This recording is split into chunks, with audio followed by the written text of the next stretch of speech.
liftoff. Challenger blasted off into clear blue skies on January 28, 1986. And then, 73 seconds later, the unthinkable. VOA's Greg Flakis was there. He says the liftoff looked flawless. And then I saw the split there where the two rockets kind of veered off with a lot of smoke, and we saw debris falling. And I'd never seen that before. I'd watched several launches, but I'd never seen it. And I thought, well, maybe because it's such a clear day, I'm seeing this in a little different way than I normally would have. But then we heard the NASA announcer, one of the public affairs officers, say, obviously a major malfunction. And those words had a big impact. It hit you right in the gut.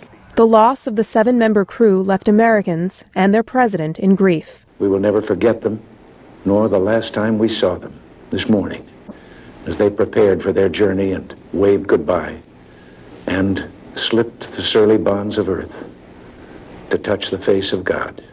Among the astronauts was an ordinary citizen, Krista McAuliffe, picked to be the first schoolteacher in space.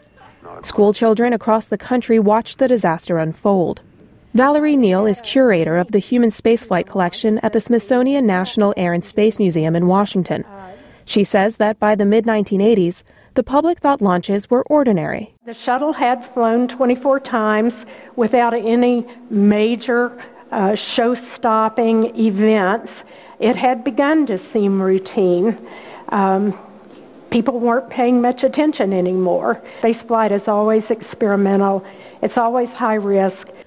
Immediately after Challenger, NASA established a new safety office and took other steps as well.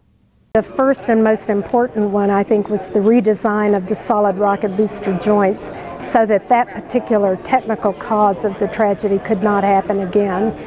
Challenger was not NASA's first tragedy, nor the last. On January 27, 1967, the 3 astronauts of the Apollo 1 mission died in a flash fire on the launch pad. On February 1, 2003, the Space Shuttle Columbia disintegrated minutes before landing, killing the 7 astronauts on board. Given all the tragic losses, Neal says she is struck by the resilience of the space program. You hate to say that tragedy is the price of exploration, but it is sometimes the consequence of exploration. The fact, though, that the Space Shuttle program didn't close down, that we didn't close up shop and say, this is too dangerous, we're not going to do it anymore, I think is a tribute to the American people and the American spirit. The next shuttle launch is set for late February.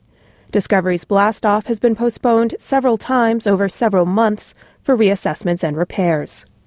Suzanne Presto, VOA News, Washington.